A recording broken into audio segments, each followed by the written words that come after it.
In this video, we'll demonstrate how to enter coordinates into Google Maps.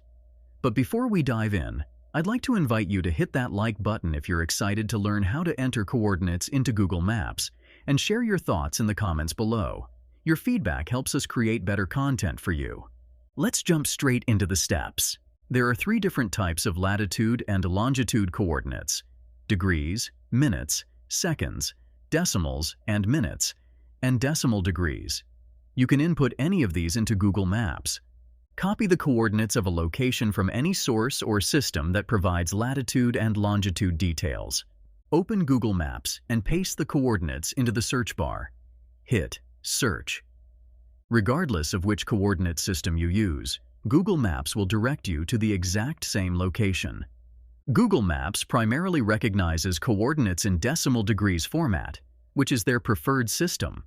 However, it can read and locate any of the other coordinate systems as well. Entering coordinates in Google Maps is versatile and accepts different coordinate formats for accurate location pinpointing.